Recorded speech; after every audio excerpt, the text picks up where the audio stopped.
Her name was Evelyn Hart, and on most evenings, the day released her in the same familiar way, as if it had been holding her gently by the sleeve, and now, at last, was ready to let go.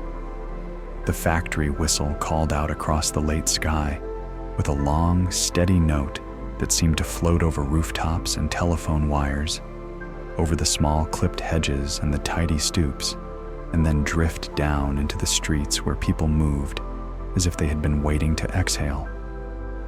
Evelyn stood for a moment near the gate, not because she was lingering, but because the air beyond the workday always felt slightly different, cooler, looser, softened by the hour. The last warmth of the afternoon still lived on the brick walls, and the shadows were beginning to lengthen in a slow, unhurried way, as if they had all the time in the world to reach the edges of things. Around her, the ordinary sounds of leaving gathered and then thinned. A lunch pail set carefully into a bicycle basket. A quiet goodnight exchanged between co-workers. The gentle scrape of a shoe against pavement. There was no hurry in it. Even the tiredness had an even, manageable shape, like a folded coat carried over an arm.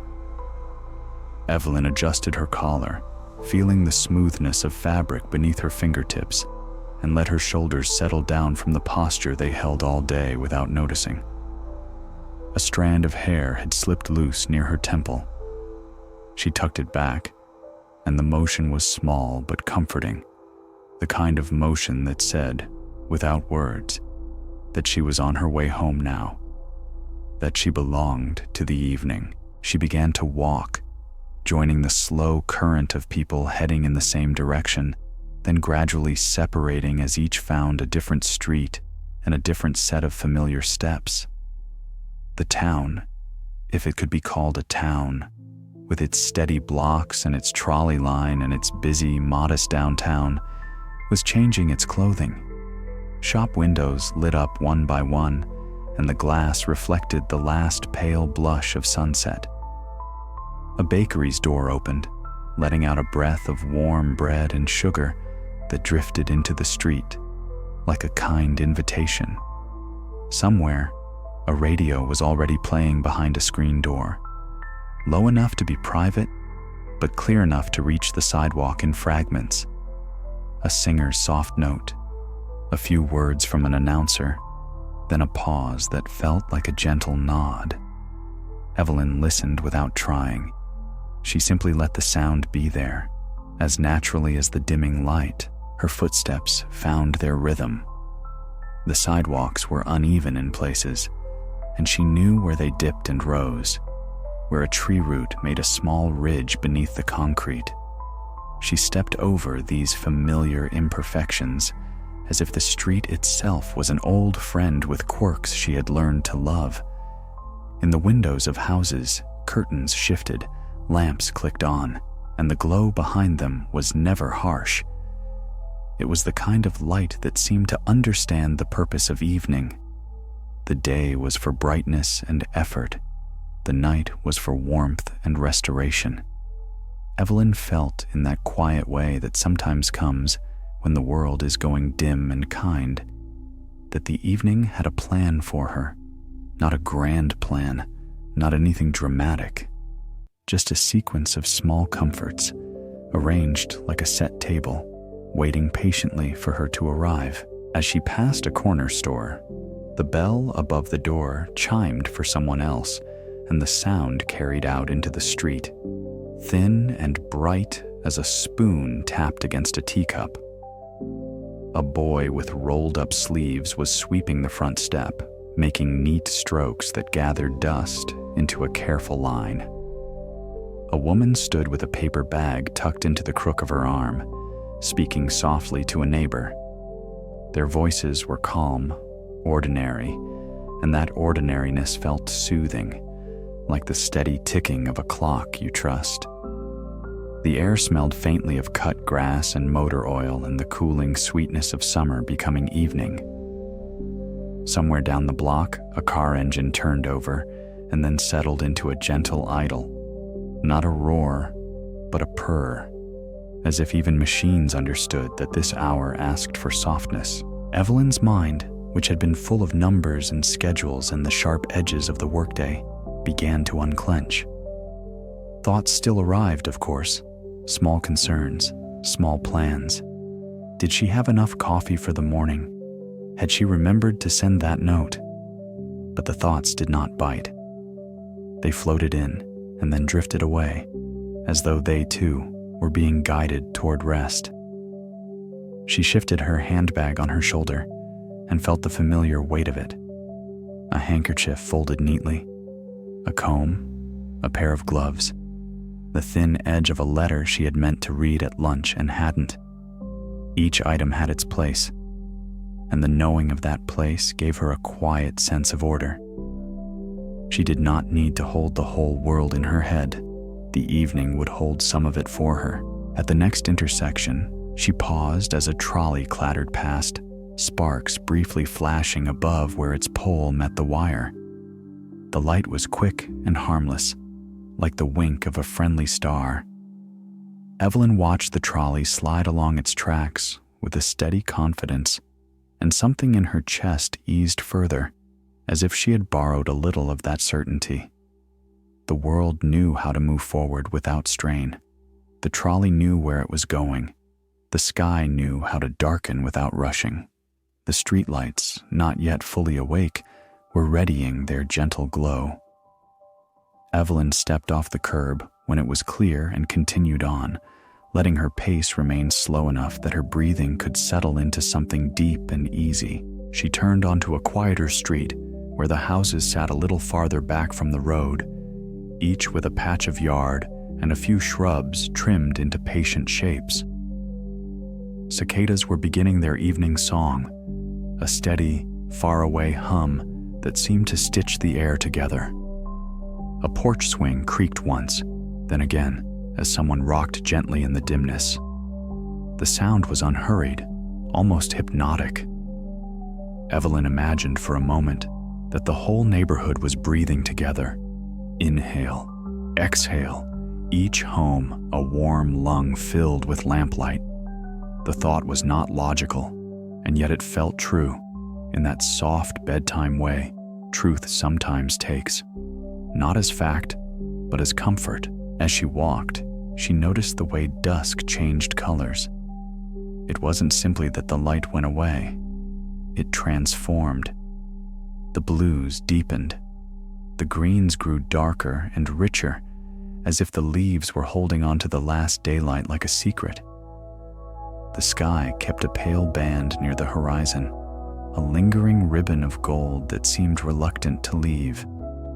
Evelyn watched it between the roofs and chimneys, and in her chest a small, quiet gratitude unfolded. There was something wonderfully dependable about this. No matter how the day had gone, busy, tedious, good, difficult, dusk always arrived with the same gentle hands. It always offered the same invitation. Slow down. Come home. Let the night take care of you. The farther she went, the more the sounds of work receded, as if they were being folded and put away. She passed a yard where a sprinkler clicked softly, sending a thin arc of water into the cooling air.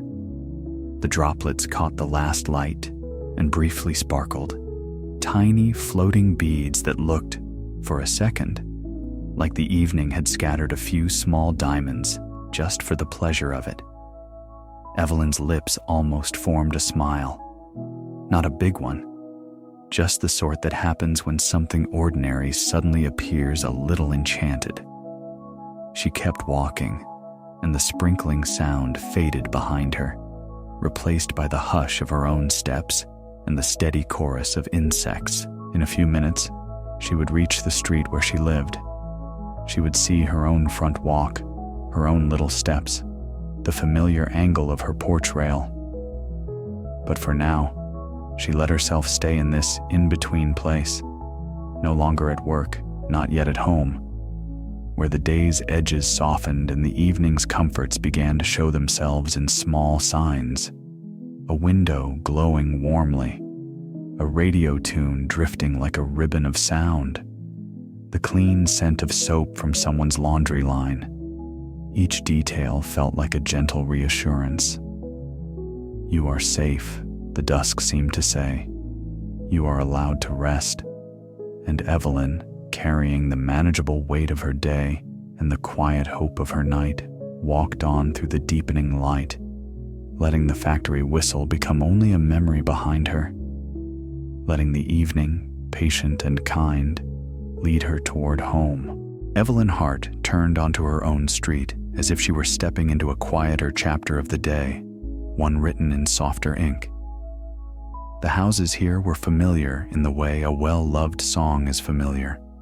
She knew the shape of each porch, the slight lean of a fence post, the place where one sidewalk slab always sat a little higher than the next.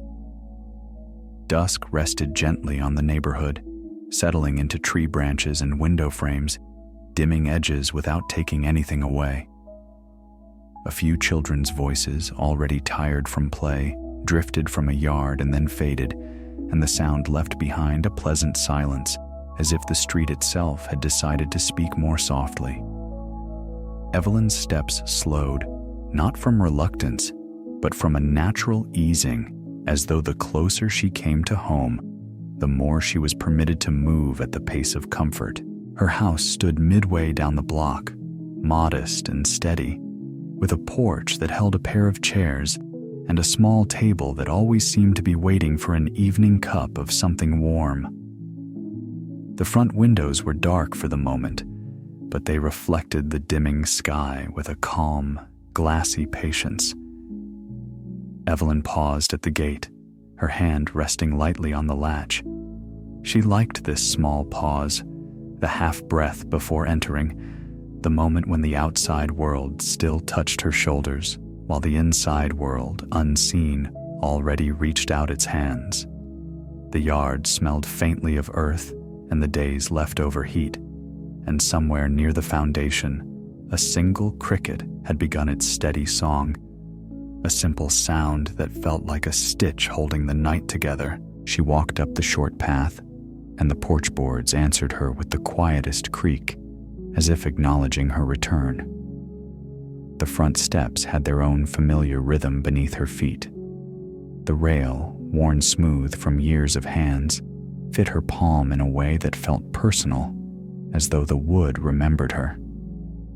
When she reached the door, she noticed, as she often did, that the knob held a trace of warmth, not from the sun now, but from the stored heat of the house itself. It was a small detail, yet it always pleased her, that sensation of the home's steadiness transferred into her hand. She drew out her key, slid it in with a soft click, and turned it slowly, letting the sound be gentle, letting the day's sharpness dissolve in the simple act of arriving. When the door opened, the air inside met her like a quiet welcome. It carried the faint scent of clean cotton and old wood, and something else too, something like the memory of yesterday's supper, softened and harmless, lingering only as warmth. The hallway was dim, the kind of dim that did not hide things, but rested them. Evelyn stepped in and closed the door behind her with care, not a slam, not even a firm latch, but a soft settling, as if the house preferred to be treated kindly. In that first moment of being inside, she felt the smallest shift in her body, as though her shoulders and spine had been waiting all day for permission to relax. Home did not demand anything of her. Home simply received her. She set her handbag on the little table by the door, and the table gave a faint, steady thump under its weight. Her coat came off next, folded carefully and placed on the peg. She slipped her shoes off and stood for a moment in her stockings, feeling the coolness of the wooden floor through the thin fabric, feeling how the change in texture signaled a change in time. Outside, the street still belonged to movement and schedules. Inside, the house belonged to slow steps and quiet choices. Evelyn ran her fingers along the edge of the table as she turned, a small grounding touch, and she found herself listening. Houses had their own sounds at this hour, a settling beam, a distant tick from the clock, the faint sigh of air moving through a slightly open window upstairs. These sounds were not interruptions. They were reassurance. They told her the house was alive in its gentle, dependable way. Without thinking, she reached for the lamp in the hallway and clicked it on. The light was not bright. It was honey-colored, spreading outward in a calm pool that made the wallpaper's pattern appear softer and more forgiving. It also made the quiet feel warmer, as though light itself could be a blanket. Evelyn's gaze moved across familiar objects: the small framed photograph on the wall, the hat stand, the basket where she kept folded cloths for mending. Nothing had changed while she was gone, and that sameness was a kind of comfort. A day could be long and full of effort, but a home could remain steady, holding its shape, holding its calm, waiting for her return like a patient friend. She took the letter from her handbag, the one she had not read at lunch, and placed it on the table beside the lamp, not to open it yet, but simply to put it where she would see it later, a promise to herself that she could attend to things in their time. Then she moved toward the kitchen, and as she walked through the living room, she caught a faint reflection of herself in the darkened window. The glass showed her only as a soft outline, but it was enough to make her aware of her own presence in the room, of the quiet fact that she was here now. The day could remain outside, the evening could begin. The kitchen welcomed her with a different kind of familiar, more practical, more intimate. The counters were clean, the dish towel folded neatly where she had left it that morning, and the small clock above the stove kept its steady measure. Evelyn set her lunch pail down and opened it, not in a hurry, just to empty it and put it away. The little tin smelled faintly of sandwiches and paper, and she rinsed it quickly, the water running in a soft stream that made its own calming sound. She moved with unhurried precision, as if each small task were a gentle ritual. There was no need to rush. The evening belonged to her. She filled the kettle and set it on the stove, not necessarily because she needed tea immediately, but because the presence of a kettle warming felt like a friendly beginning. Then she opened the pantry and looked over what she had. A few cans, a sack of potatoes, an onion, a loaf of bread wrapped carefully in paper. Nothing extravagant, nothing hurried, just the ingredients of comfort, waiting quietly on shelves. Evelyn rested her hand on the pantry door for a moment, thinking not in sharp decisions, but in slow, agreeable possibilities.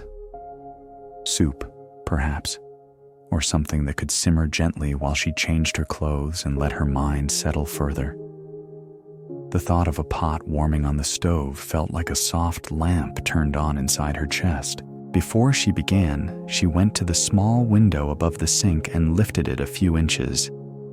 Cool air slipped in, carrying the faint scent of grass and the faraway hush of the street.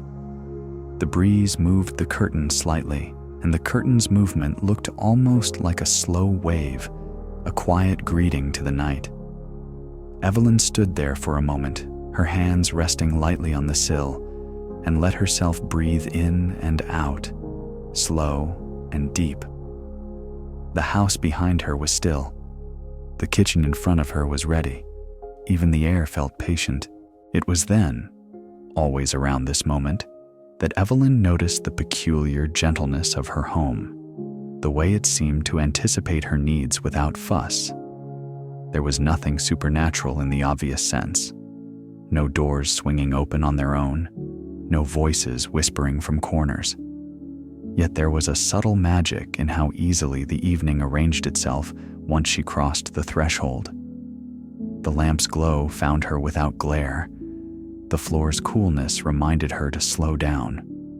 The kettle's small beginning sounds, the faintest tremor of heating water, seemed to say in their own simple language, "You are here, and you can rest." Evelyn had never spoken of this to anyone, because it did not feel like a secret so much as a private understanding between her and the rooms that held her life. She turned back to the counter and began to prepare the first small steps towards supper. But even this preparation carried the feeling of being guided. She washed her hands carefully, enjoying the warmth of the water, the clean scent of soap, the way the act itself seemed to rinse the day from her fingers. She took out a cutting board and set it down with a soft, deliberate tap. She chose an onion and peeled it slowly, letting the papery skin fall away in quiet curls. The smell rose, sharp at first, then mellow, already promising sweetness once it met heat. Evelyn's movements were steady and calm, her knife strokes even, her thoughts drifting gently rather than racing. From somewhere down the block, a radio played again, barely audible through the open window. The sound was indistinct, just a hint of melody, the soft cadence of a voice, but it braided itself into the kitchen's quiet, making the evening feel companionable. Evelyn listened for a moment, and then, with a faint sense of gratitude that she did not need to explain, she returned to her work. The door behind her had closed the day away, and the house, as if it truly knew her name, held her kindly in its dim, welcoming arms, while the night outside deepened into a calm, patient blue. Evelyn Hart tied on her apron the way some people might tie on a sense of peace, drawing the strings around her waist and knotting them with a practiced ease that felt older than any single day. The fabric was faded from many washings, softened into a pliant kindness, and as she smoothed it down with both hands, she felt the evening settle more fully into place. Outside the kitchen window, the sky continued its slow deepening, the last pale band of light thinning near the horizon, while inside the room grew warmer in tone, held by lamplight and the quiet promise of supper. The kettle began to whisper on the stove, not yet boiling, just waking into its gentle work. And the sound was so familiar, it seemed to fit perfectly into the spaces between her thoughts. She moved through the small routine of preparation with an unhurried steadiness, as if she were not merely cooking, but coaxing comfort into being. The onion she had sliced sat in a neat pile, gleaming faintly. She set a heavy pot on the burner and added a small knob of butter, watching it soften and melt into a glossy pool. The scent rose immediately, warm, round, and reassuring, like the beginning of a lullaby. When she tipped the onions in, they hissed softly, not a sharp sizzle, but a gentle greeting from the heat, and Evelyn stirred with a wooden spoon, letting the thin slices turn translucent at their own pace. She did not rush the onions. She knew that hurried cooking made food taste like haste.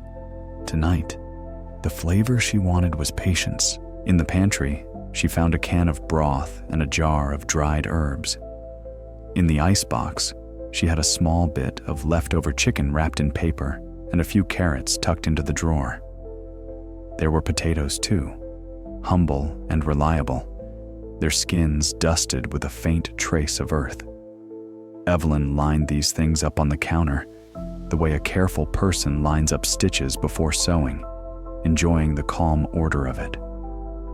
Nothing on the counter was extravagant, but each item felt like a small ally.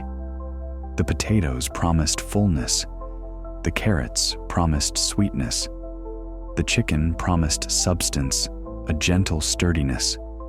Even the herbs, shaken from their jar in a soft green sprinkle, seemed like a quiet kind of magic. Little dried leaves that could transform steam into comfort. She peeled the potatoes slowly, the knife drawing thin ribbons of skin that fell into a bowl with a soft, papery sound. Each peel was a small letting go, and Evelyn found that her mind followed the rhythm of her hands. Work thoughts which had been clinging earlier like lint, began to loosen and drift away. The day's conversations softened in her memory. The sharp edges of schedules and factory clocks dulled until they felt far away, belonging to someone else. Here, in this warm kitchen, time behaved differently. It did not crack its whip. It did not demand. It simply moved forward at the speed of simmering. The onions were ready, sweetened by heat and turned glossy as pearls. Evelyn added the carrots, sliced into neat rounds, and let them mingle in the pot, stirring until their bright color dulled slightly into a softer orange. Then she poured in the broth, and the sound changed. It became a deep, liquid sigh as the pot filled, and a pale cloud of steam rose up, curling toward her face. She leaned close, breathing in, and the scent carried a softness that eased something inside her chest. Butter and onion, broth and herb, simple, familiar, like hearing a loved song played quietly on the piano. She added the potatoes, and then the chicken, breaking it gently into pieces, and the soup took on a shape, not yet finished, but already becoming itself. As the pot began to warm, the kitchen filled with the kind of heat that does not overwhelm, but steadies. The windows, slightly open, let in the evening air so that the warmth did not feel trapped. The curtain moved again with the breeze, and Evelyn watched it sway as though the night were breathing through it. She placed a lid on the pot, not tightly, leaving a small gap for steam to escape, and set the flame low. The soup would take its time now, and that was precisely the point. She wiped her hands on her apron and listened. The kettle, now closer to boiling, began a more insistent murmur. The pot made a faint, intermittent click as it settled into heat.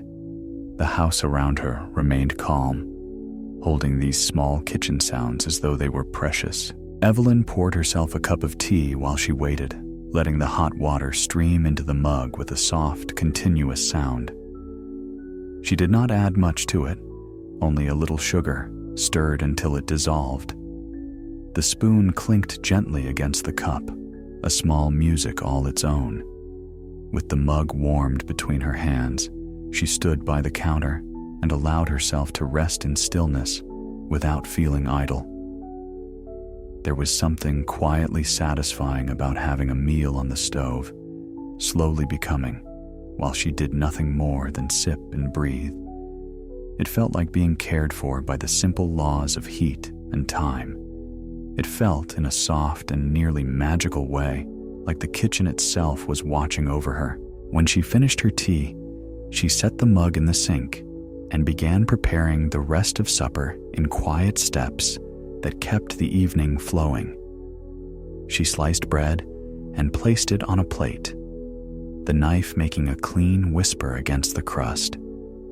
She set out a small crock of butter and a pinch dish of salt. She chose one bowl, then another, and arranged them on the table with steady care, as though she were setting the stage for comfort rather than simply preparing to eat. The tablecloth was plain but freshly laundered, and when she smoothed it with her palm, she felt the faint texture of woven threads.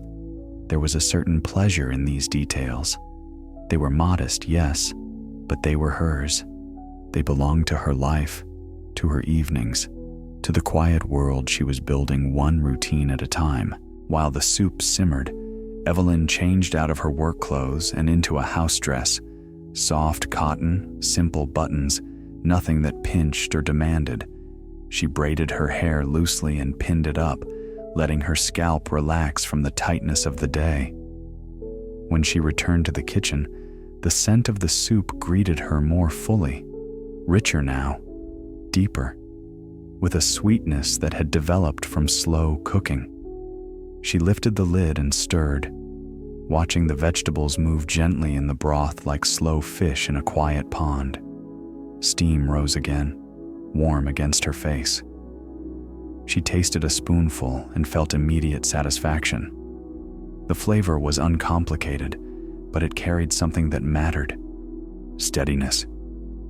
It tasted like evening itself, like a promise kept.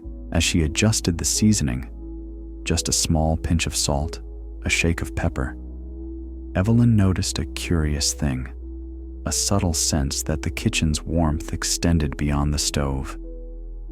It was as though the room held a faint glow of its own, not visible in any obvious way, but present in the way everything felt softened and safe. The spoon in her hand seemed heavier, more grounded. The light on the counter seemed more golden. Even the air felt gentler. Evelyn did not name this feeling, because naming it might have made it feel too large, too important, and the evening did not need importance.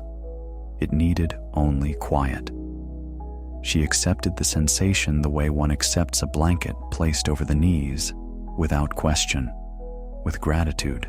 When the soup was ready, she ladled it into bowls, the broth pouring thickly, carrying pieces of potato and carrot, little shreds of chicken that looked tender and willing. She carried the bowls to the table one at a time, careful not to spill, and each trip from stove to table felt like a slow procession toward rest. The steam curled upward, and in that curling she imagined for a moment that the soup carried the day's last stresses away with it, lifting them out of her and dissolving them into the air.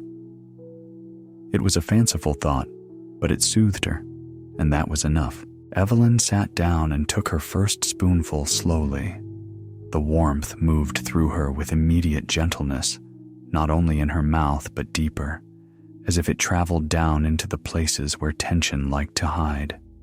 She ate without distractions, letting herself be fully present with the simple act. The bread, buttered lightly, tasted comforting and plain, the crust giving way to softness. With each bite, her shoulders lowered a little more. The house remained quiet around her, a calm companion. Outside, the evening had turned fully to night, and the window reflected the kitchen light like a small, steady lantern. She did not hurry to finish. The point of this meal was not efficiency. It was ease. She ate until she felt pleasantly full, not heavy, just satisfied, and then she sat for another moment with her hands around her bowl, feeling the warmth seep into her fingers. Somewhere in the neighborhood, a radio played faintly again, a melody like a distant ribbon. The sound drifted in and out through the open window, and Evelyn let it mingle with the soft clink of her spoon and the quiet hum of the house. In this slow, careful supper, in this pot of simmering comfort, she felt the evening gather itself around her like a kind shawl, preparing her, in its own patient way, for the quieter rituals still to come. When Evelyn had finished her supper, she did not rise abruptly, as though escaping the table, but stayed a moment longer in the gentle afterglow of warmth. The last spoonfuls had left a comfortable heaviness low in her body, the kind that signaled nourishment rather than fatigue, and she sat with her hands resting loosely in her lap, listening to the soft hush that follows a meal. The kitchen was still lit in a mellow tone. The pot on the stove gave off a final, quiet breath of heat. Outside the open window, night had settled fully, and the sounds from the street were subdued. An occasional footstep, a distant car passing like a slow wave of sound. Then silence again, calm and complete. Evelyn let herself exist in that calm for a few breaths, and then she rose, not with effort, but with a steady sense of continuation, as if the evening were guiding her from one gentle action to the next. She carried her bowl to the sink and set it down with care. The plates followed, then the pot, which she moved a little more slowly, mindful of its weight. She scraped leftovers into a small container, saving them without fuss, the way one saves a little warmth for tomorrow. The gestures were familiar, practiced, and because they were familiar, They felt almost like a lullaby the body knew by heart. Evelyn turned the tap, and warm water ran into the basin with a steady, soothing sound that filled the kitchen. She added soap, and it bloomed into soft white suds, spreading like a small cloud across the surface. The sight of it always pleased her. There was something comforting about bubbles, about their brief, bright life, about the way they made plain water feel kinder. She rolled up her sleeves and put her hands into the warmth. The water embraced her fingers and palms, and the day's remaining tension seemed to loosen at once, as if it had been waiting for this exact temperature to let go. Evelyn washed the dishes slowly, not because she was inefficient, but because she understood the secret value of a calm rhythm. Plate, rinse, set aside. Spoon, rinse, set aside. Each item returned to cleanliness in a quiet cycle, and the repetition was soothing rather than dull. The dishcloth moved in circles. The water ran and then paused. The rack filled gradually with neat rows of glistening surfaces. In the steady pace, her thoughts softened further, becoming quieter and more distant, like voices heard from another room. There was a gentle satisfaction in the small order of it. Food had warmed her, and now this warm water felt like the evening's second kindness, washing away traces of supper and, in some subtle way, washing away the lingering dust of the day as well. She could almost imagine it. Little bits of worry and hurry dissolving into the suds and slipping down the drain, leaving her hands clean and her mind clearer. When she lifted each plate, she watched the water sheet across it, catching lamplight in thin, shimmering lines. The light made tiny gold edges along the rims, and for a moment, each dish looked slightly enchanted, as if the kitchen were turning ordinary chores into something quietly beautiful. When the dishes were done, Evelyn emptied the sink and rinsed it, the last foam swirling away in pale spirals. She dried her hands on a towel, enjoying the towel's rough softness, then hung it neatly on its hook. The kitchen looked calm now, restored to its ready state. Counters wiped, pot put away, bread wrapped and set aside. She turned off the stove light, leaving only the main lamp's warm glow, and in the reduced brightness, the room seemed even more peaceful. It was not that darkness was creeping in with any menace. It was simply that the night was drawing closer, and the house was gently accommodating it. Evelyn moved next to the small chores that made the home feel cared for, the kind of chores that did not demand energy so much as they offered closure. She folded a dish towel that had been left draped over a chair and placed it in a drawer, aligning its edges with calm precision. She gathered a few scattered items from the table, her tea mug, the butter crock, the salt dish, and put them away. Each time she opened a cabinet, it made a soft wooden sound, and each time she closed one, it settled with a quiet finality. These noises were small, but they were satisfying, like punctuation at the end of a sentence.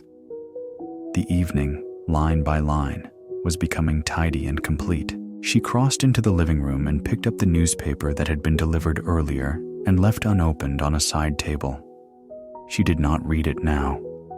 The day had given her enough of the world. Instead, she folded it neatly and placed it where it belonged, as if to say to the newsprint and its sharp headlines, "You can wait." She straightened a cushion on the sofa, smoothing the fabric once with her palm, then again, until it lay flat. The action was so simple, yet the result, a room made orderly with one quiet touch, felt like a small act of self-respect.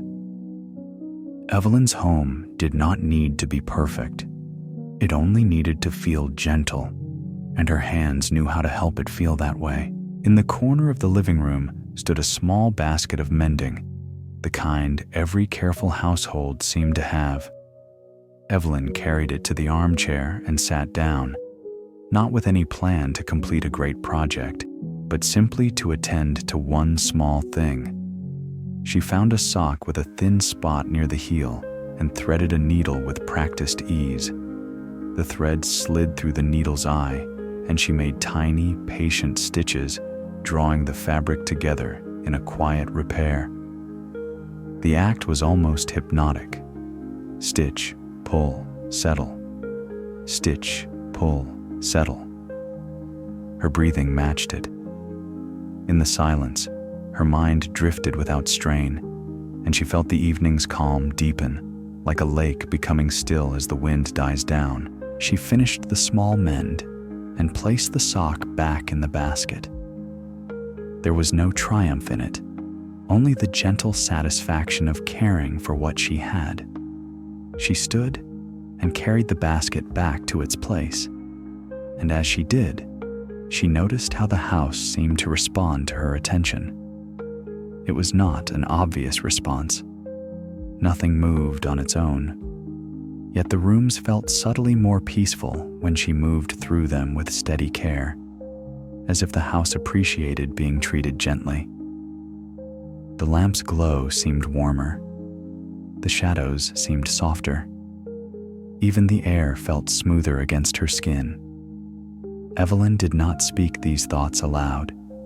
She simply let them exist, like a quiet companionship between her and the walls. She went upstairs with slow steps, one hand resting lightly on the banister.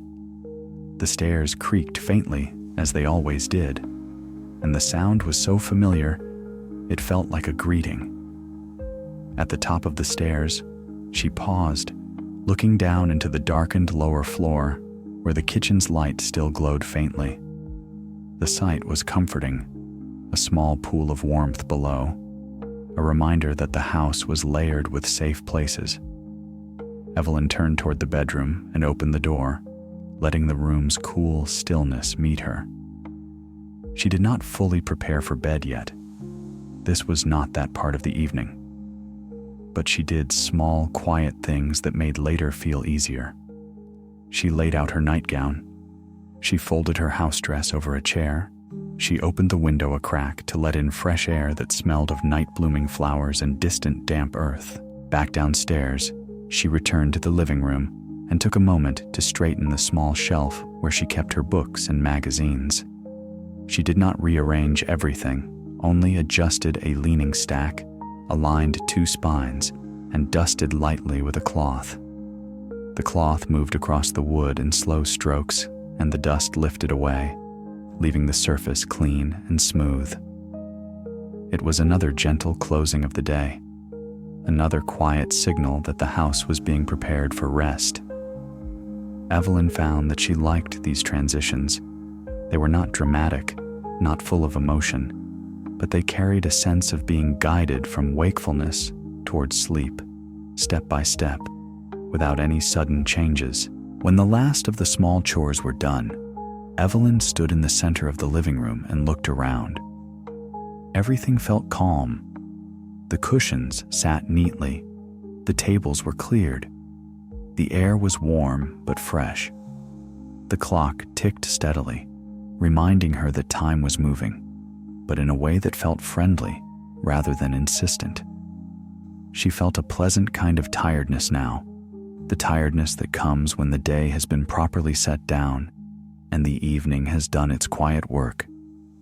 She took a slow breath in and out, and with that breath came a soft readiness for the next comfort the night would offer. Soon she would turn on the living room lamp more fully, settle into its golden pool of light, and let the radio's familiar sounds drift through the room. For now, she simply enjoyed the stillness she had created. Plates clean, water drained, small tasks completed, like a gentle room within the larger night, ready to hold her as she continued to unwind. With the small chores finished, Evelyn Hart let herself drift toward the living room, as though the evening were gently taking her by the hand. The house had grown quieter with each task she completed, not because silence was being forced into it, but because everything was settling into its proper place. The kitchen's lamp still glowed faintly in the background, yet the living room felt like the true heart of nighttime comfort, a space meant for unhurried minutes and soft thinking. Evelyn moved with a calm, measured pace, her stockinged feet barely sounding on the floorboards, and paused beside the lamp that stood on the end table near her armchair. She liked the shape of it, the simple curve of its base, the shade that softened the bulb's brightness into something honeyed and kind. For a moment, she rested her fingers on the switch without turning it, allowing herself to feel the anticipation of light, the small pleasure of knowing that a gentle glow was about to fill the room. When she clicked it on, the lamp responded as if it had been waiting for her. The light spread outward in a warm pool, not sharp or glaring, but thick with gold, as though someone had poured a ladleful of sunshine into the shade and let it spill quietly into the air. The corners of the room receded at once, not into darkness that felt ominous, but into dimness that felt restful, like a soft blanket pulled up over the edges of the world. In the lamp's center glow, the details of the living room became tender and inviting.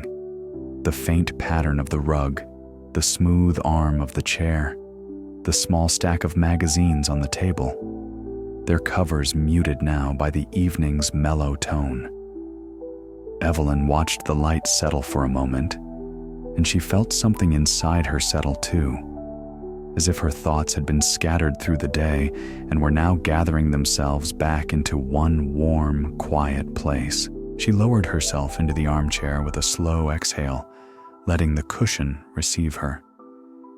The chair had molded to her shape over time.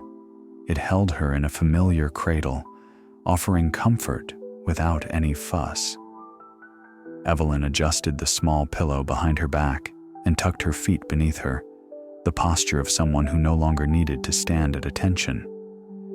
She reached for the crocheted throw draped over the chair's arm and pulled it across her lap.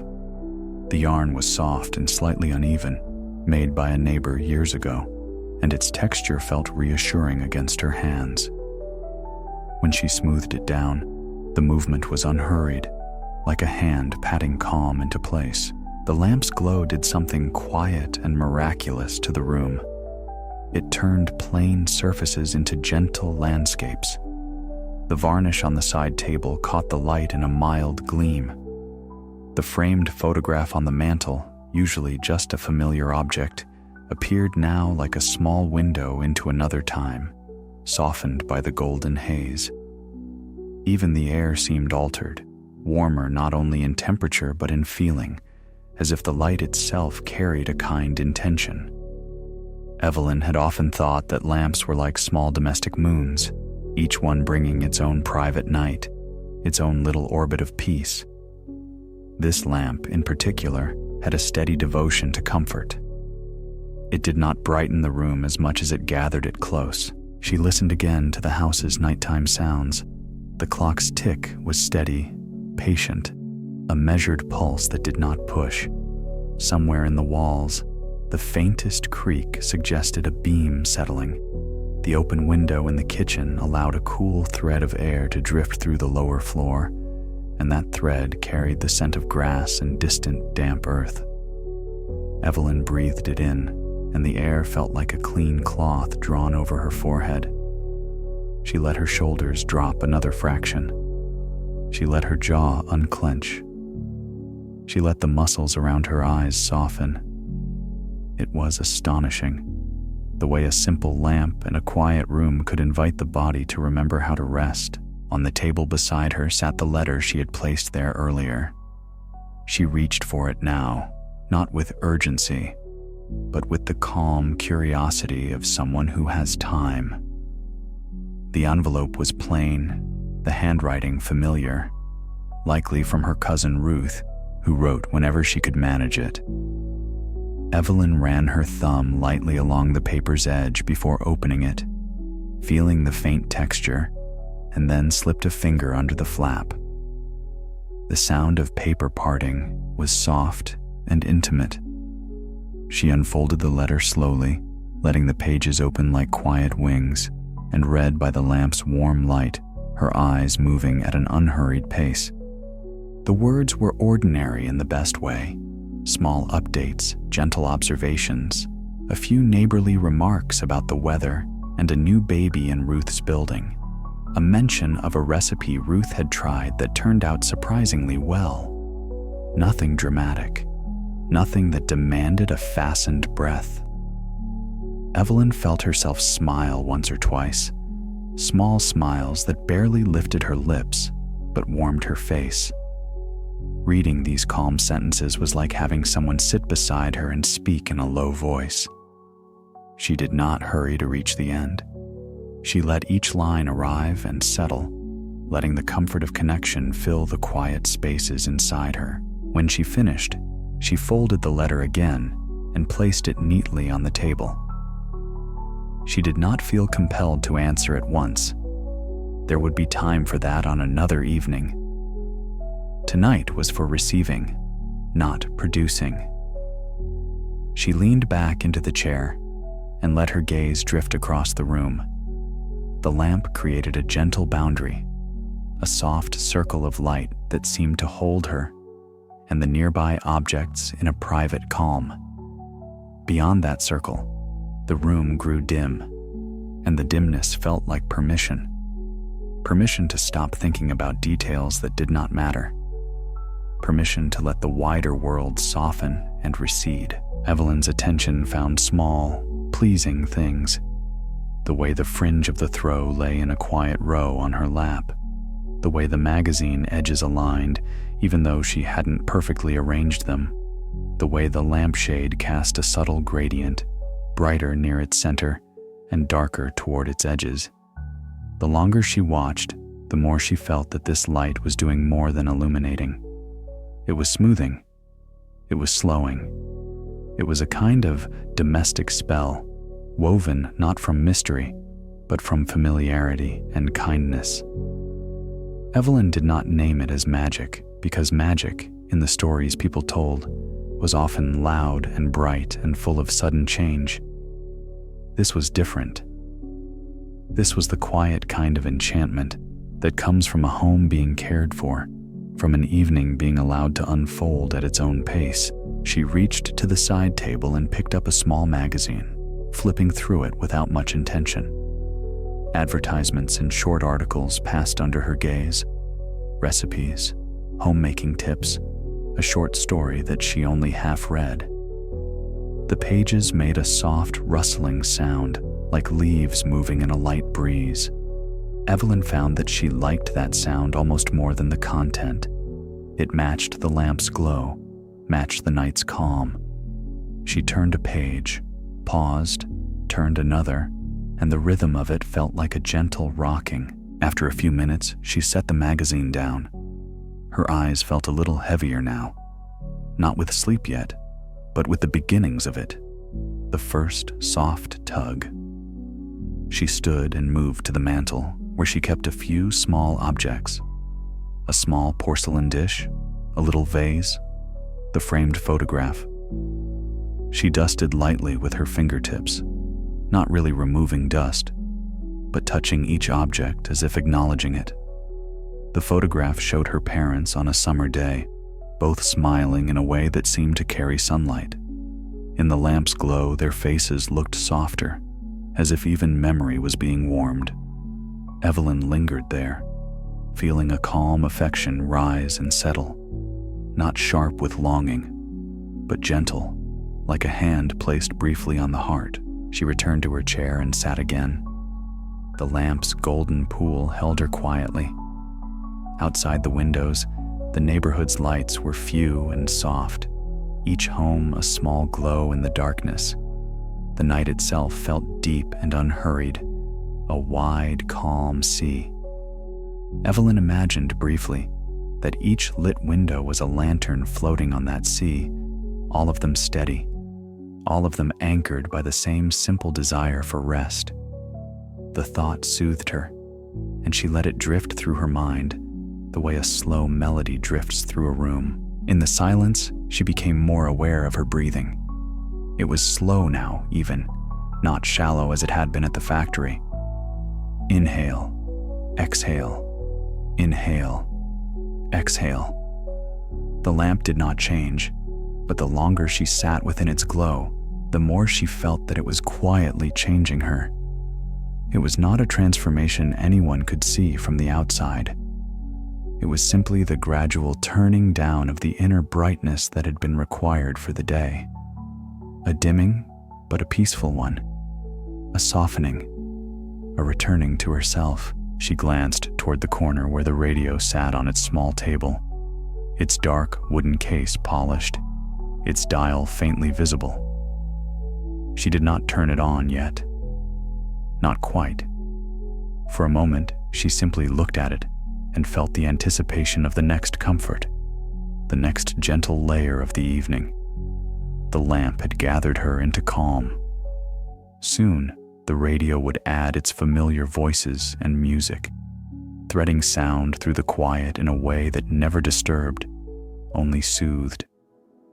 Evelyn remained seated, wrapped in light and stillness, letting the golden pool hold her steady, letting her thoughts slow to the pace of night, until she felt ready to reach for the dial and invite the radio's neighborly glow into the room.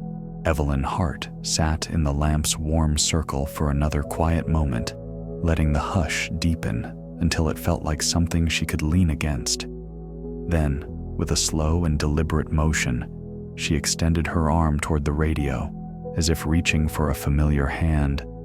The set rested on its small table near the wall, a solid piece of craftsmanship in dark wood, its rounded corners worn smooth by time and use. The dial's glass face held a faint reflection of the lamp, and the numbers along the arc looked like tiny waypoints on a gentle map. Evelyn rose from her chair without hurry, crossed the rug at an unhurried pace, and stood before the radio as though she were approaching a quiet altar of the evening. In the day, sound was everywhere. Machines, voices, street noise, the quick clatter of tasks. At night, sound could be chosen, invited, tuned to comfort. That choice felt soothing in itself. She turned the knob slowly. The radio warmed with a soft hum, a low, steady note that seemed to bloom out of the silence rather than break it. For a moment, there was only that hum, and a faint whisper of static, like wind sifting through dry leaves. Evelyn adjusted the dial in small increments, her fingertips careful, and the static shifted, becoming lighter, then darker, then lighter again, as though the air itself were rearranging to make room for something familiar. When the station found its place, music arrived gently, not with a sudden leap, but as if it had been drifting nearby and now simply stepped into the room.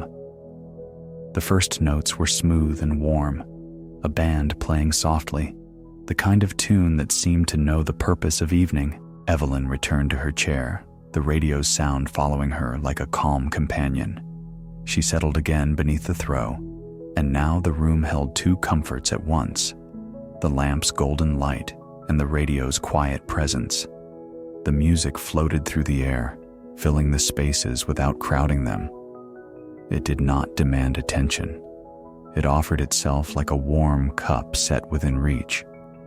Evelyn listened with the relaxed mind of someone who did not need to analyze each note. She simply let the sound be there, weaving itself into the rhythm of the house, the ticking clock, the faint creak of wood, the distant chorus of insects outside.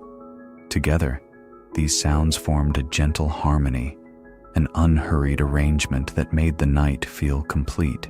The announcer spoke briefly between songs, his voice low and composed, carrying that steady assurance people seemed to trust in the radio era.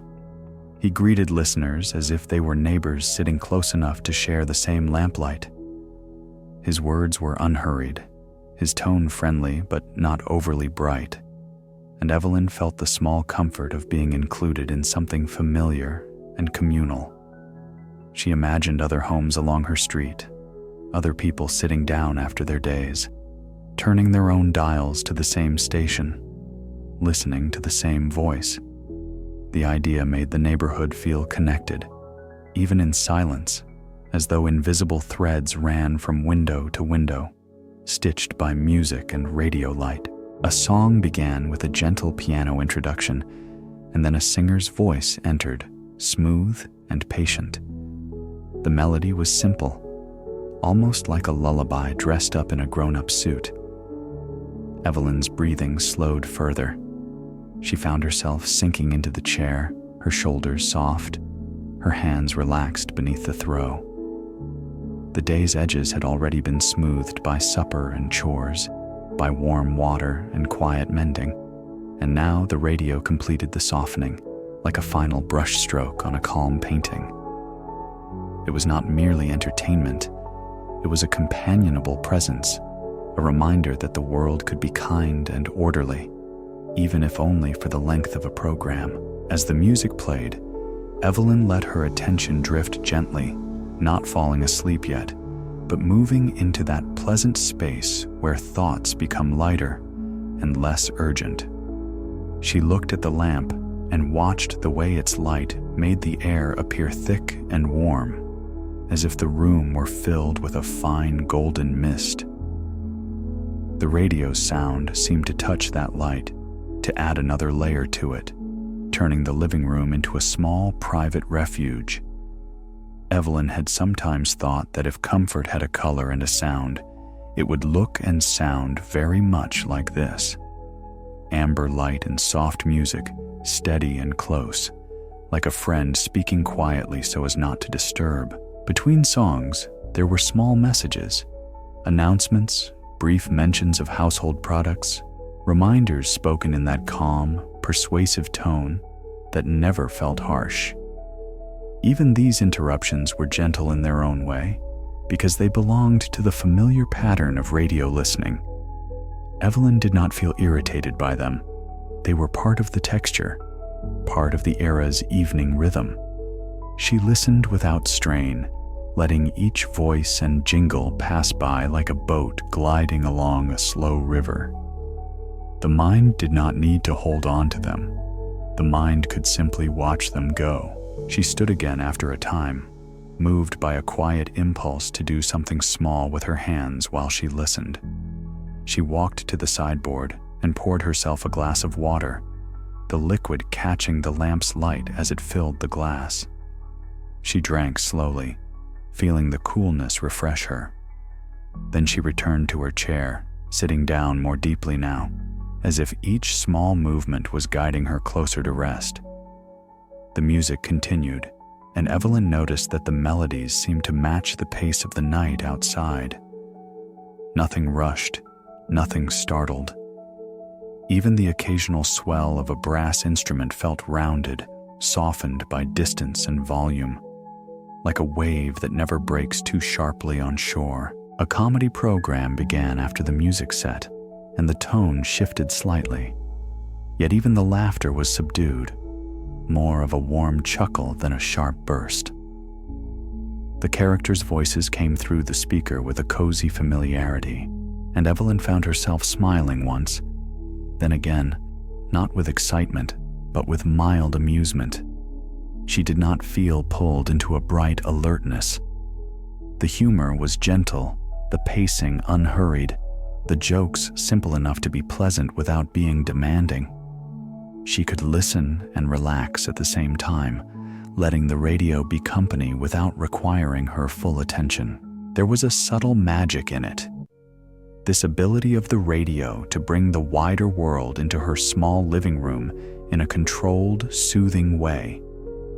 It was as if the radio were a window that could be opened just a little, allowing in a measured amount of sound and human presence, then held steady, so nothing overwhelming came through.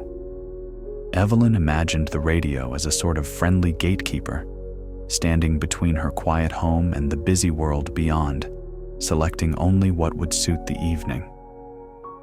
The thought pleased her, and she let it settle in her mind like a warm pebble placed in the palm. Outside, the night deepened further.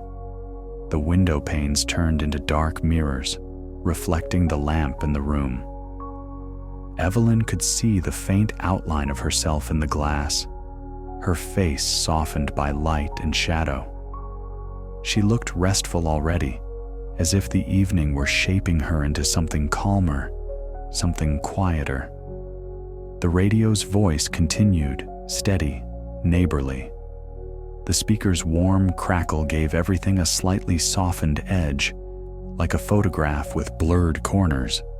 Even sound in this house seemed to carry a gentle patina of comfort. As the program moved on, Evelyn's mind drifted towards small, peaceful images. She thought of the soup simmering earlier, of onions turning sweet in the pot. She thought of the warm water in the sink, the bubbles shining under the kitchen light. She thought of the lamp's golden pool spreading across the rug. Each image was a quiet stepping stone, leading her deeper into calm. The radio's music, now returning after the comedy segment, wrapped around these images and held them together, making them feel like parts of one continuous evening story. She reached toward the radio table and turned the volume down a touch, not because it was loud, but because she wanted it to be even softer, closer to the level of a whisper. The sound became more intimate, as if it were coming from within the room rather than from a device. Evelyn settled back again, her eyes half-lidded, her breathing slow and deep. She was not yet ready for bed, but she was moving steadily in that direction, the way a boat moves toward shore when the river becomes quieter and the water more still. In that softened state, she remembered the keepsake box upstairs, the one that held letters and small tokens of the past. The thought came without sadness, only with a gentle curiosity, as if the radio's nostalgic tone had opened a small door in her mind toward memory. She did not feel compelled, but she felt invited. After this song, she thought, she might go up and look through it for a moment, not to stir old emotions, but to hold them kindly, to let the past be present in a calm, manageable way. The radio continued its neighborly murmur, and Evelyn, wrapped in amber light and soft music, let that quiet plan form like a feather settling onto still water, preparing her for the next gentle part of the evening.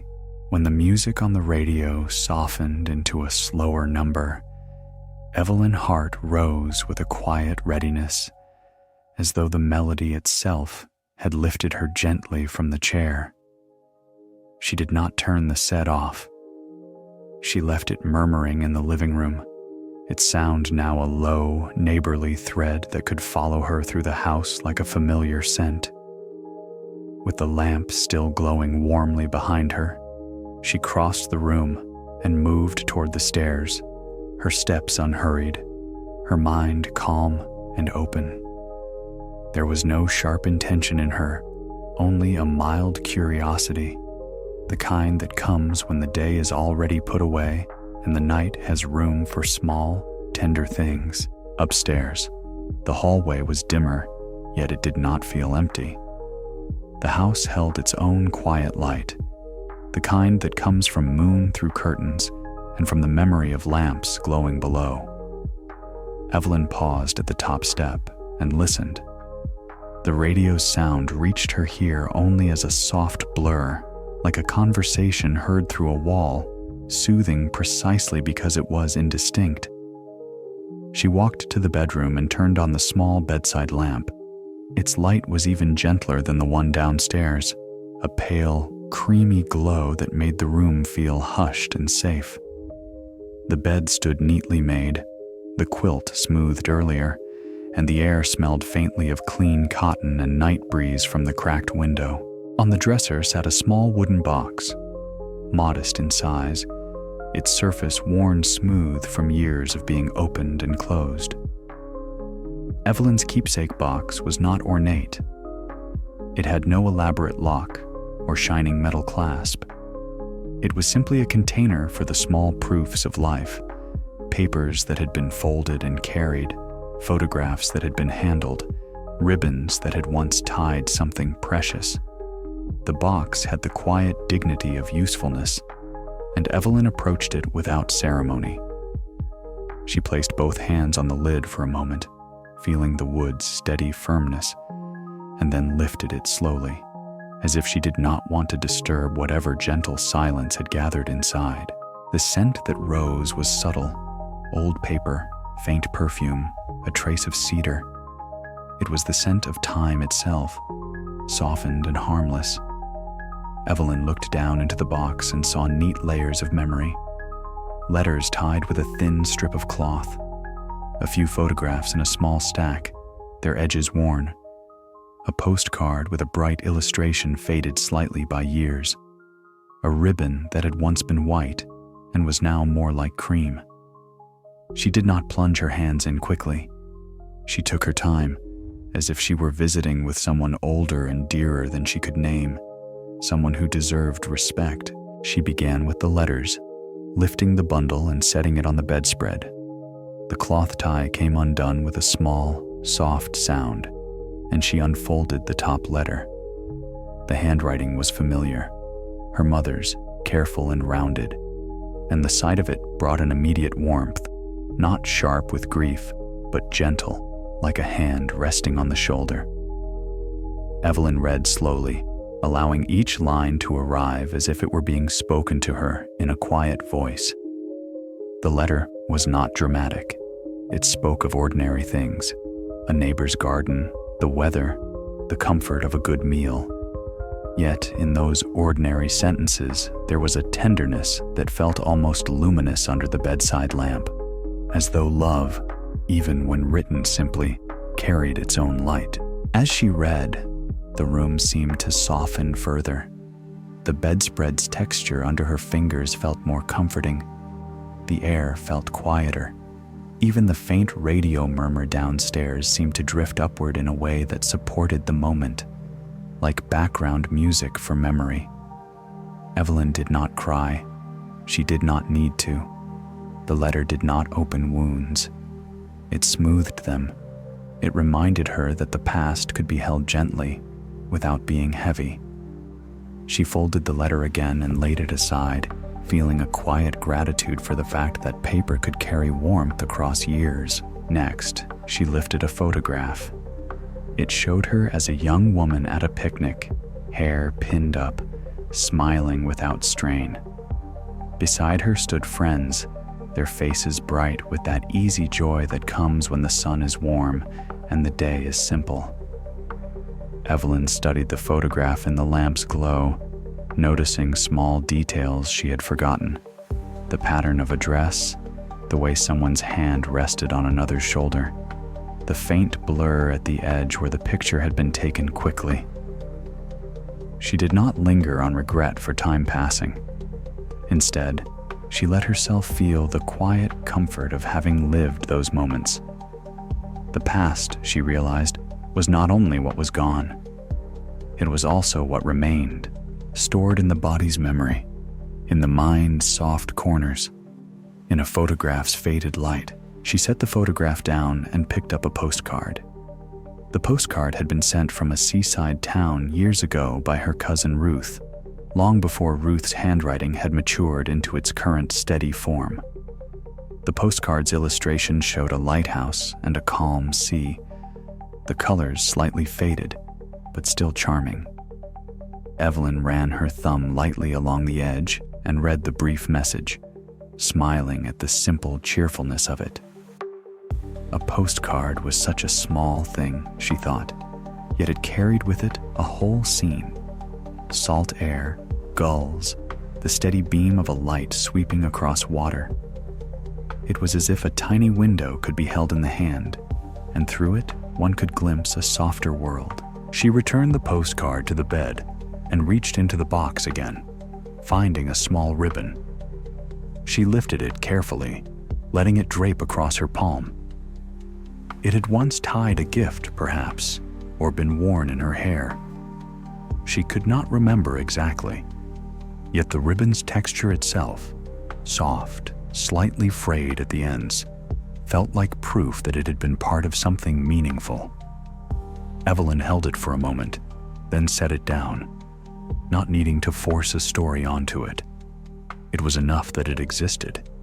It was enough that her life had contained moments worthy of a ribbon, moments gentle enough to be saved. The radio downstairs shifted to another segment, and a faint voice rose and fell through the floorboards. Evelyn could not make out the words, but she could hear the calm cadence, and it made the whole house feel inhabited and safe. She imagined that sound as a kind of thread stitching the present to the past. Here she was, in her bedroom, with a letter from her mother and a photograph from years ago, while in the living room below, a radio program played as it did in thousands of other homes. The world moved forward, yes, but it also held continuity. A lamp could glow in 1945 as it did in 1935. A voice could come through a speaker tonight as it did last night. A heart could remember and still be steady. Evelyn gathered the letters and tied them again with the cloth strip, not too tight, just secure. She stacked the photographs neatly, aligning their corners. She returned the ribbon and postcard to the box, placing each item carefully as though tucking in a sleeping child. Before closing the lid, she paused. The bedside lamp's light fell into the box, illuminating the old papers in a soft gold. In that light, the keepsakes looked almost enchanted, as if the box were not merely storage, but a small sanctuary for tenderness. Evelyn felt a quiet reverence, not for objects themselves, but for what they carried.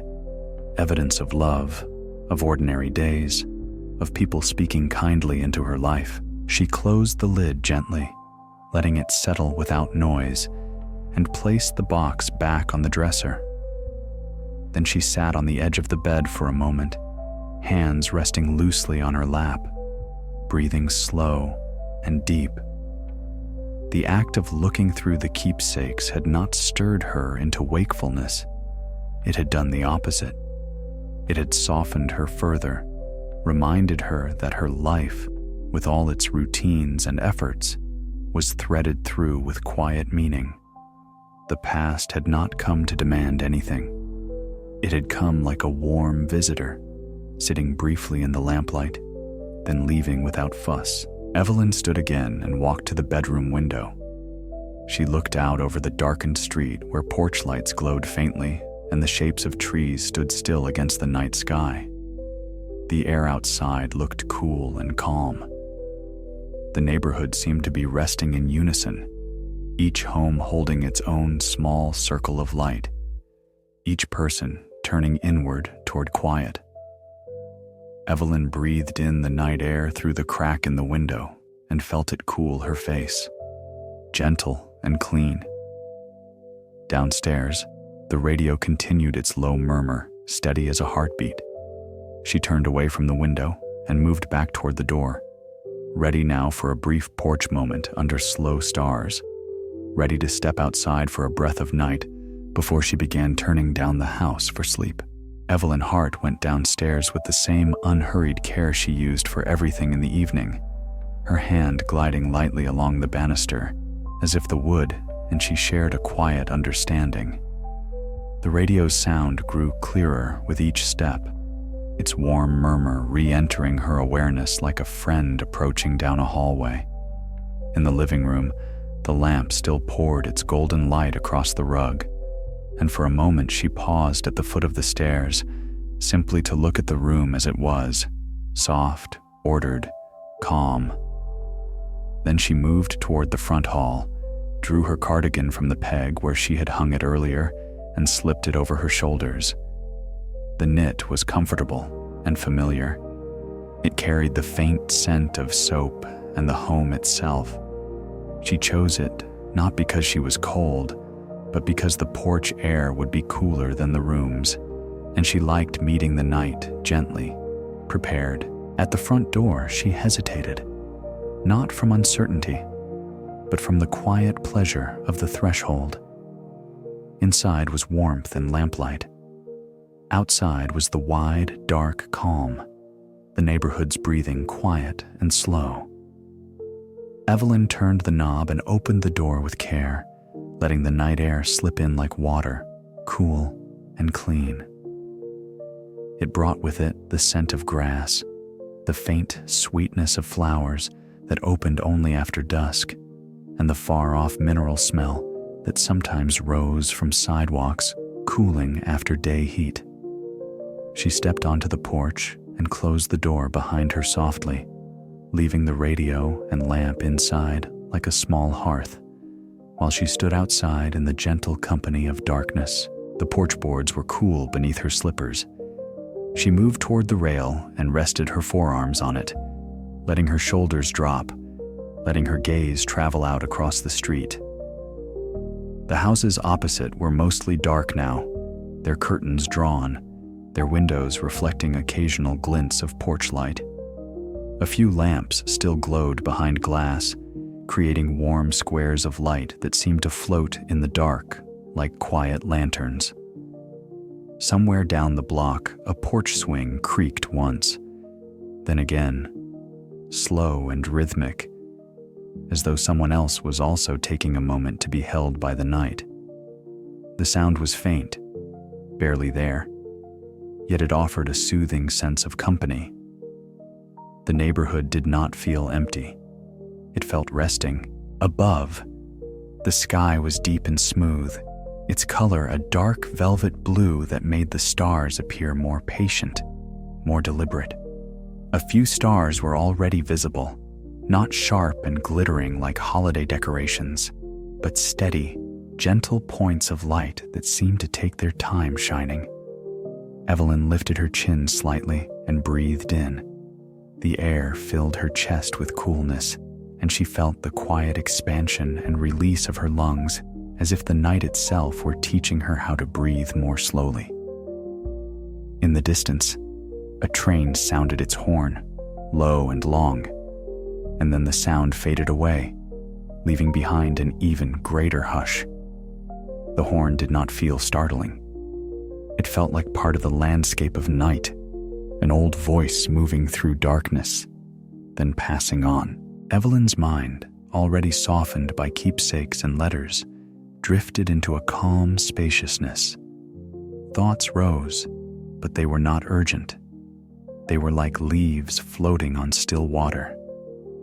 She thought of the soup she had made, the way steam had curled under the kitchen lamp. She thought of her mother's handwriting, how it had looked under the bedside light, rounded and careful. She thought of Ruth's postcard with its small lighthouse, and the idea pleased her now more than before. A lighthouse was such a quiet symbol, she realized. It did not chase ships or shout directions. It simply stood and shone, steady and reliable. Perhaps that was what the evening was too, an inner lighthouse, guiding her gently toward rest without any drama. A breeze moved through the trees, stirring leaves in a soft whisper. The sound was like 1,000 small hands brushing fabric. Evelyn listened and felt her whole body respond, settling more deeply into the moment. The cool air met the warmth still lingering in her skin from the house, and the contrast was pleasant, like dipping a hand into cool water after holding a warm mug. She shifted her weight slightly, leaned a little more into the rail, and let herself be very still. Stillness on a porch felt different from stillness inside. Inside, stillness was sheltered. Outside, stillness was open. It allowed her to feel the night's wide calm around her, a calm that did not belong to any one room, but to the world itself. Across the street, a porch light clicked off, and the darkness deepened by a small degree. The moment felt like a gentle closing of an eyelid. Evelyn watched and felt no loneliness. There was something comforting about everyone turning in, each household taking its own quiet steps towards sleep. The neighborhood was like a row of closed books at the end of the day, each one resting on its shelf, waiting to be opened again in the morning. Evelyn imagined the sound of morning already. Coffee brewing, newspapers thumping onto steps, the slow return of daylight. And rather than making her feel hurried, the thought made her feel secure. Morning would come in its time.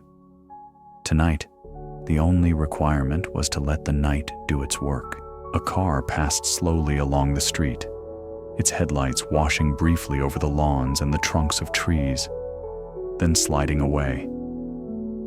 The sound of its tires on pavement was a soft hush, rather than a harsh roar. Evelyn watched it go, and when it disappeared at the end of the block, the darkness returned to its steady place.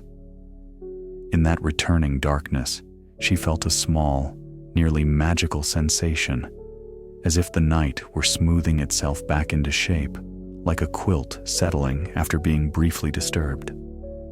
The stars seemed a touch brighter now, or perhaps her eyes had simply adjusted. Either way, she felt held by the vastness above, a gentle reminder that she did not need to carry everything alone. She lifted her hands from the rail and rubbed them together lightly, enjoying the faint friction and warmth. The cardigan's sleeves felt soft at her wrists.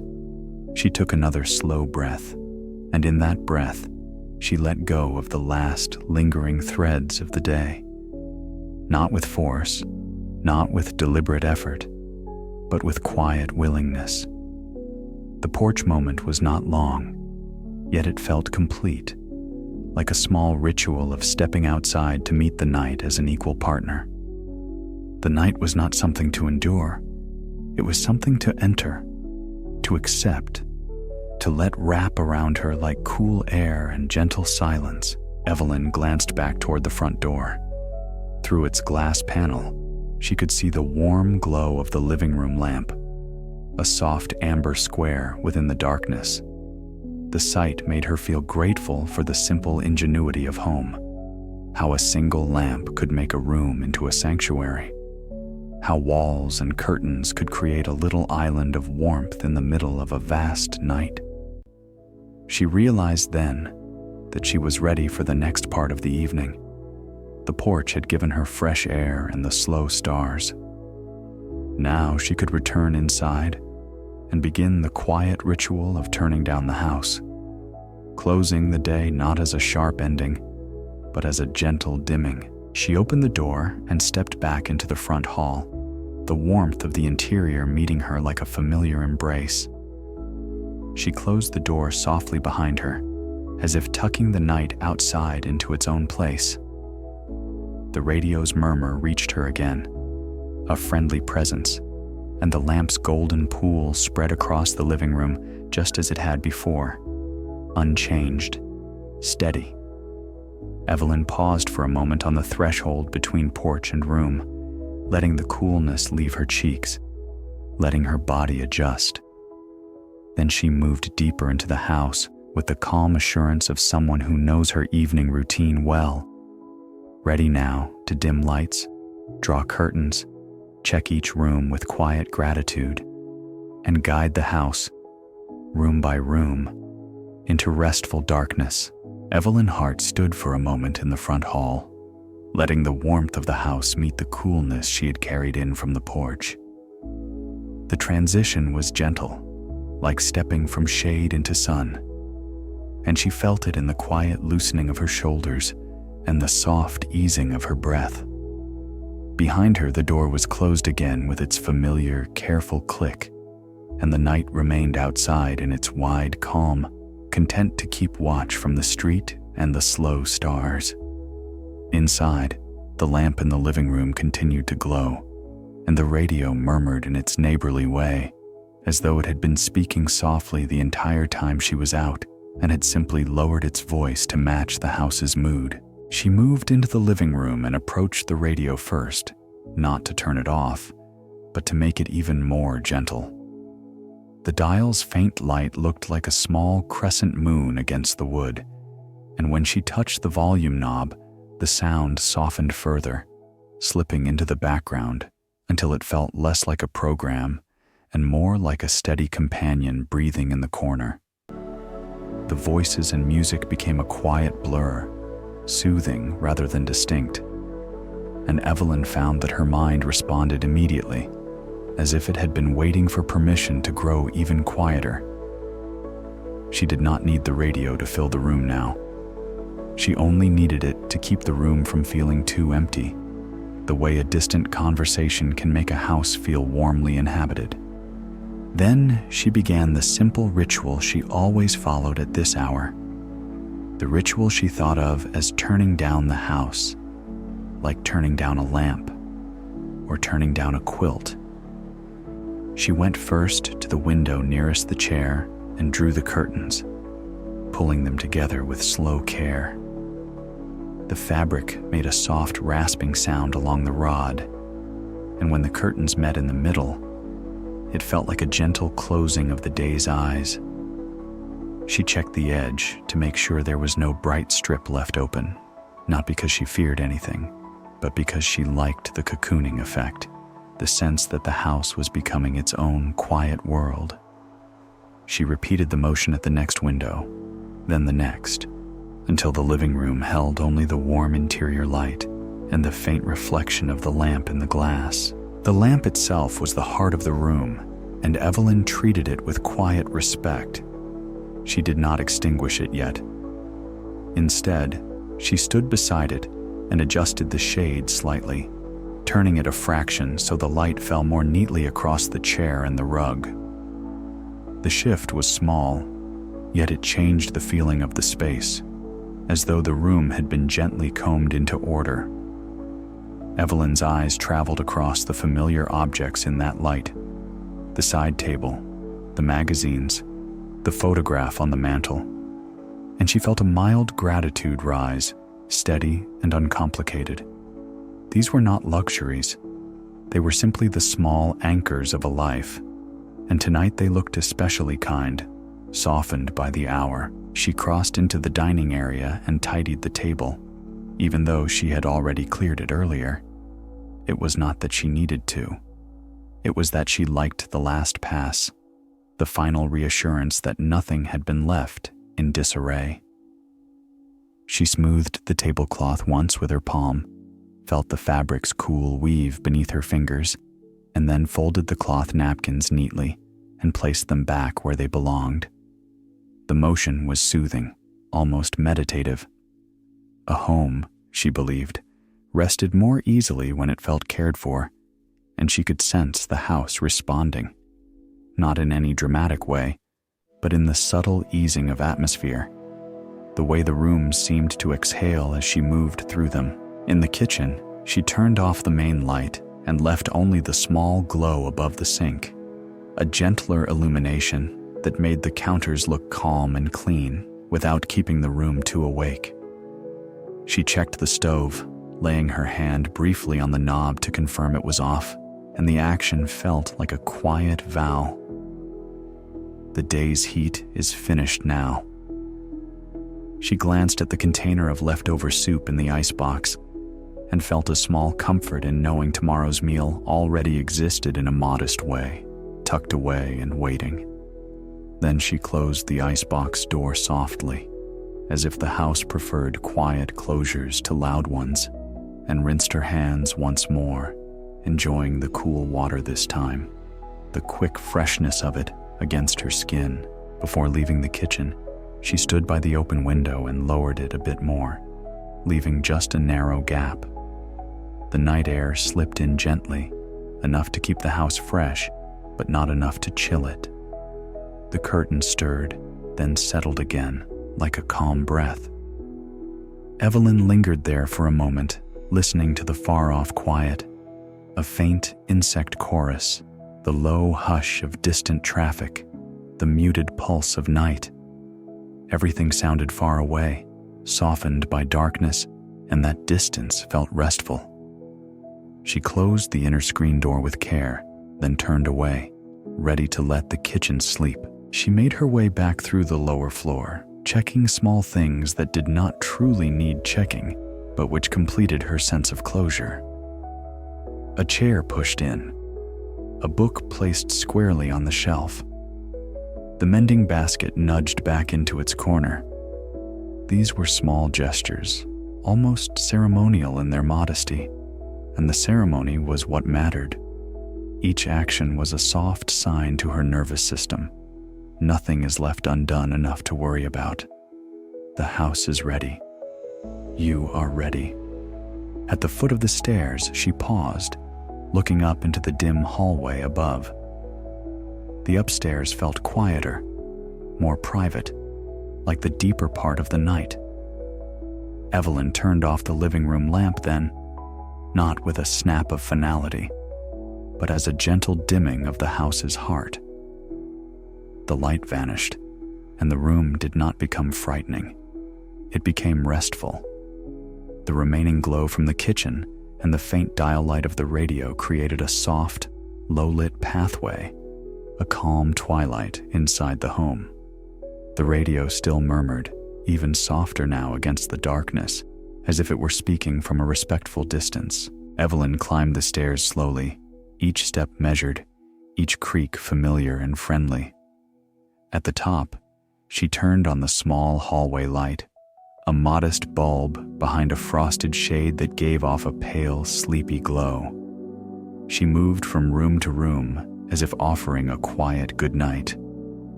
In the spare room, she checked that the window was latched and the curtains drawn.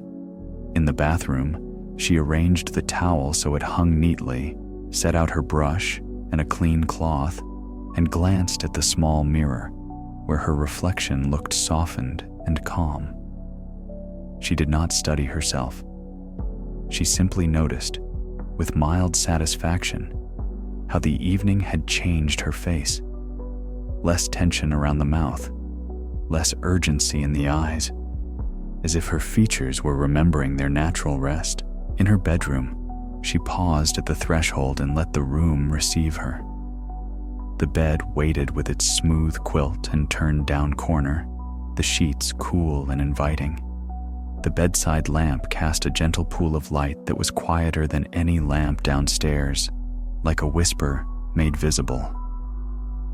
Evelyn went to the window and checked it again, leaving it cracked just enough for air. She drew the curtains so they fell in soft folds, and the room took on the feeling of a sheltered nest. Then she crossed to the dresser where the keepsake box rested and laid her fingertips on it briefly, a small, affectionate touch, as if thanking the past for being gentle. She turned off the hallway light and returned to the bedside lamp's glow. From here, she could still hear the radio downstairs, now only the faintest murmur filtering upward, like a lullaby sung in another room. Evelyn stood still for a moment, breathing slowly, letting the house's quiet order wrap around her. Turning down the house had not been a chore. It had been a descent, step by step, into softness. Each room had been guided into rest, and now only the final stretch remained. Those last intimate rituals that belonged to the bedside, to the last radio program fading, to the slow closing of her own eyes. Evelyn Hart remained in her bedroom's pale pool of lamplight, and for a little while she simply let the quiet be what it was. The air felt newly arranged, freshened by the crack of the window, warmed by the day's lingering heat in the walls, softened by the closed curtains that made the room feel like a sheltered nook within the larger night. From downstairs, the radio's murmur reached her only as a gentle, indistinct thread, and it was soothing precisely because it required nothing. It was there, like a distant neighbor talking softly on their porch, reminding her that the world still turned in kind and familiar ways, even as she prepared to sleep.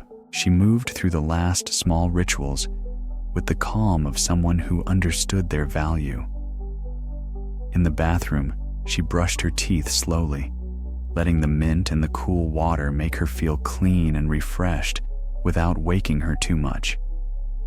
She washed her hands and face with gentle care, the washcloth warm at first, then cooling as it moved over her skin, and the sensation felt like wiping the day away one final time. She patted her face dry rather than rubbing, enjoying the towel's soft press. And as she looked briefly into the mirror, she saw a face that appeared quieter than it had been at dusk. Her eyes looked softer. The lines around her mouth were gentler. It was not beauty she noticed so much as peace, the kind that comes when nothing more is asked of you. Back in the bedroom, she changed into her nightgown, the fabric light and familiar against her shoulders.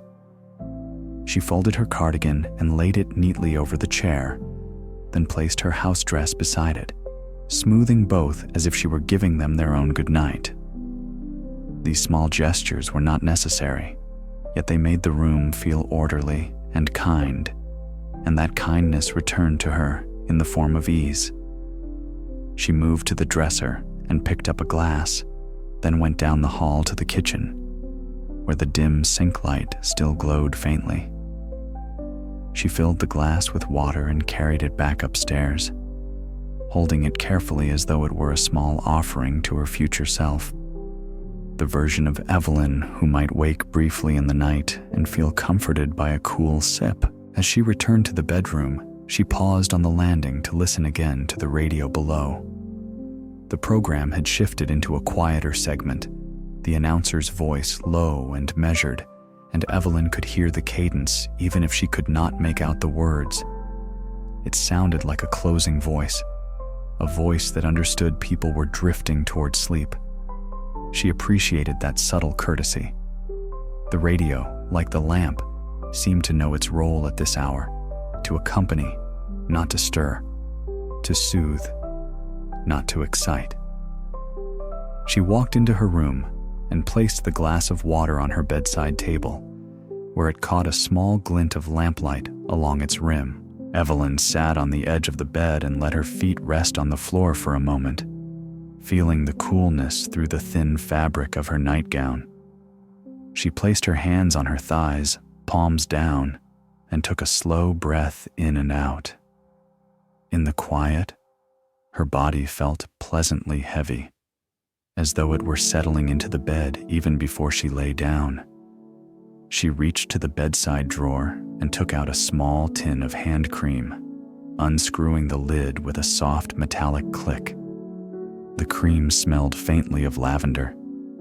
She rubbed a small amount into her hands, working it into her knuckles and the dry places along her palms, and the act felt tender, like caring for the tools that had carried her through the day. When she was done, she wiped the tin's rim and put it away, the lid turning closed with a gentle finality. The radio downstairs faded into a softer musical interlude. Evelyn imagined the living room below in its dim state, curtains drawn, lamp off, the radio dial perhaps faintly glowing like a small star in the corner. She pictured the empty chair, the throw draped over its arm, the quiet room holding its warmth for her, as if the house itself were keeping watch. That image soothed her. It reminded her that she was not merely going to sleep in a bed, but resting within an entire home that had been carefully turned down, room by room, into safety. The thought was comforting in a deep, steady way, as though she were surrounded not only by walls, but by the gentle intentions she had placed into the evening with each small act. She slid beneath the quilt, letting the cool sheets meet her skin. The sensation was crisp at first, then quickly warmed by her body. She adjusted the pillow so her neck felt supported, then pulled the quilt up to her chest, feeling its familiar weight settle. The bed held her in a simple, reliable embrace. Evelyn lay on her back for a moment, eyes open, gazing at the bedside lamp's shade and the soft halo of light it cast on the wall. The light was calm, and it made the room feel like a small harbor. Outside the window, the night remained quiet. The stars continued their slow watch. The neighborhood slept, each house breathing gently in the dark. Evelyn listened again to the radio's distant sound. The announcer returned briefly, speaking in that steady voice that made everything feel orderly. Then another song began, slower, softer, as if it were meant to carry people over the final threshold. The melody drifted upward through the house in faint, softened notes, and Evelyn let it pass through her mind without effort. She did not try to hold the tune. She did not try to follow each phrase. She simply let it wash over her like warm water, like the sink full of suds earlier, like the air on the porch under slow stars. The entire evening felt linked now, each part flowing into the next, each comfort preparing her for this moment of letting go. She reached to the lamp switch and turned it down, leaving only a faint glow. The room's edges softened further, and her eyes began to feel heavy in a natural way. She shifted onto her side, finding the position that felt easiest, the one that let her body settle fully. Her breathing slowed. Inhale, exhale, inhale, exhale. She imagined the soup pot simmering earlier, the gentle bubbling that had asked for patience. She imagined the letters and keepsakes resting quietly in their box. She imagined the lamp downstairs, now dark, still warm in memory. These images arrived like soft clouds and drifted past, leaving behind a clear, calm sky inside her mind. Downstairs, the radio program neared its end. Evelyn could not hear the exact words, but she sensed the closing cadence, the gentle farewell. It felt like a hand waving from a distance, not dramatic, not lingering, simply saying goodnight. She let that feeling settle in her chest. Her eyelids lowered and lifted once, slowly, like curtains being drawn. The night was ready for her, and she was ready for the night. In the last moments before sleep, Evelyn offered herself a quiet blessing without speaking it aloud. She wished for deep rest. She wished for her mind to stay gentle and her dreams to be soft and kind. She wished for her body to heal in the simple way sleep allows, smoothing away fatigue as surely as warm water smooths away soap. And as the final notes of the radio faded into silence somewhere below, and the house held steady around her like a careful, patient guardian, Evelyn Hart drifted down into sleep, wrapped in warmth, carried by the slow, calming rhythm of the night, and guided by the quiet promise that tomorrow would come in its own time, after a long, peaceful rest